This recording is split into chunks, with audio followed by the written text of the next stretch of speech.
Oiku Ibilola Oyeshiku was a prominent and highly respected media professional whose voice and face became familiar to television audiences across Ogun State. Hello, good afternoon, and thank you for joining me as I bring you yet another edition of Prime Woman.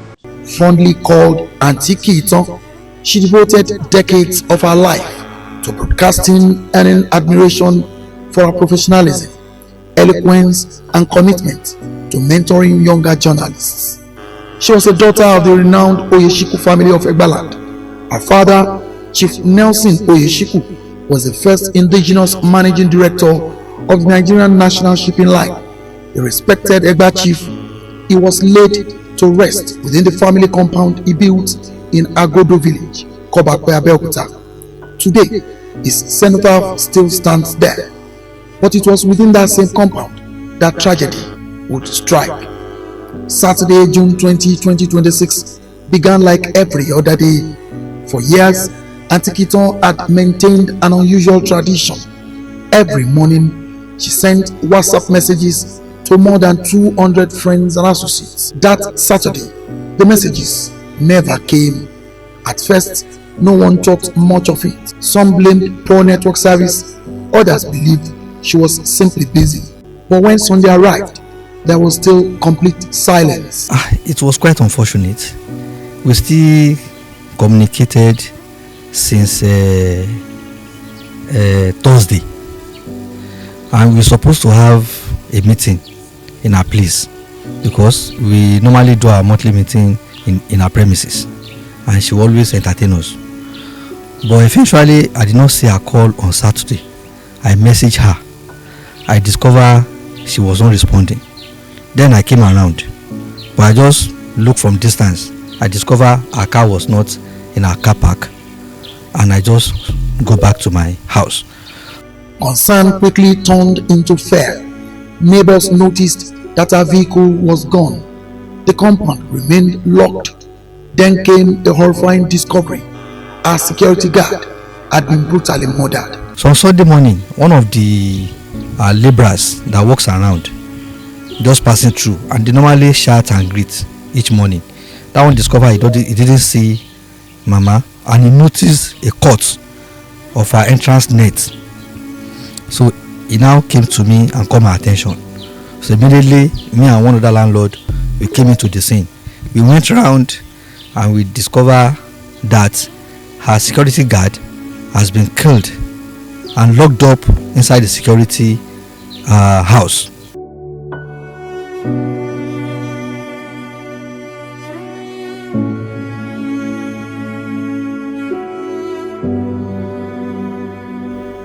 The frightening discovery raised an even bigger question.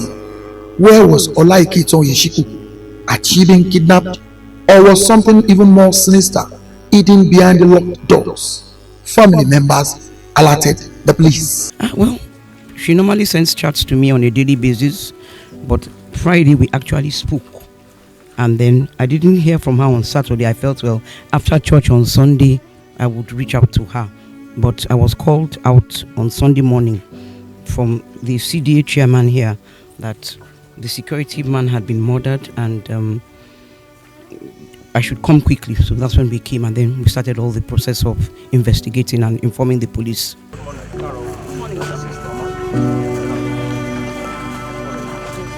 The Commissioner of Police personally visited the crime scene. He assured residents that detectives would stop at nothing until those responsible were identified. I want to appeal to the people to be calm. They should be sure that the security agencies, especially the police, were on top of the situation. This is an isolated case. It's not a case of a general phenomenon. It's an isolated case, and that's why we are looking into it. We are narrowing it down. One important clue soon emerged. A missing vehicle was recovered. Observation of the scene of crime has shown that the most readily thing that came to our mind is murder. For now, though we are not closing other chapters or other theories, but for now we could see that it is actually a case of murder. But we want to know, we want to unravel the motive behind that murder.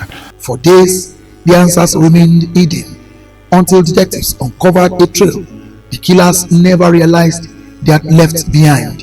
One critical piece of evidence recovered from the scene was a handwritten note apparently left behind by the perpetrators. We met her lying facing upward to the sky, and we saw a paper, a note on her chest, and we equally found the same paper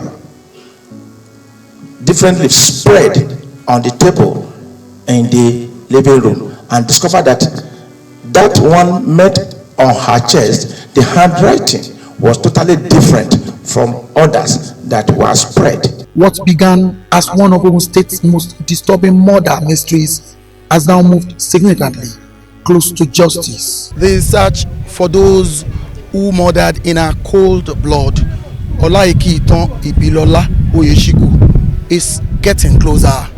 The Nigerian police, Ogun State Police Command, is leaving no stone unturned as 3 suspects of those who killed Olaikitan Ibilola Oyeshiku have been apprehended. The suspects carried out the act on Saturday, 20th June 2026 in the afternoon. According to his statement, the first 3 of them, himself, that's the principal suspect, with the 2 others, empowered or overpowered the security guard, Belumi Adetayo, male, and used him to gain access to the residence. Upon gaining entry, they attacked Madam Oyesiku and subsequently murdered her. 22-year-old Shodehinde Olajuwon Philip is the principal suspect. Police also arrested 27-year-old Sakrudeen Abdurrahim Iola and 36-year-old Shobu Obafunsho for their alleged roles in the crime. Following the suspect's confessional statements, detectives conducted further searches at locations linked to them. During the operation, a broken hammer, a cutlass, a plank, a black pen, and other relevant exhibits connected to the investigation were recovered. What appeared to have been a perfect crime gradually began to unravel, piece by piece, clue by clue, until investigators closed in. For family members, friends, former colleagues at OGTV, and countless admirers, the pain of losing Auntie Keaton remains, but there is now renewed hope that justice will finally take its course. The easiest way to describe someone like Auntie Kate is to call her a giver of life. Not in the biological sense, but in the way she poured strength, confidence, and direction into everyone who crossed her path. Blunt. Even in my professional journey as chairman in IPR, every time we reach out to her for one support or the other, she has never declined me. She was a very loving sister, very organized, very detailed, and she was like the Henry Kissinger of our family. I call her Mommy Me, and she played that role very, very, very, very, very well. She excelled in that role. Yes, I can confidently tell you that she excelled in that role. I am trying to think of like a fault that she had, and I cannot think of anything. I think Keaton was selfless.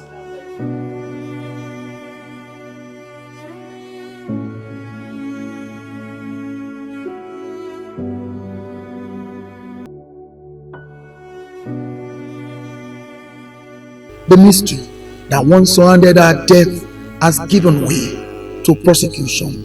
The next chapter will be decided in courts.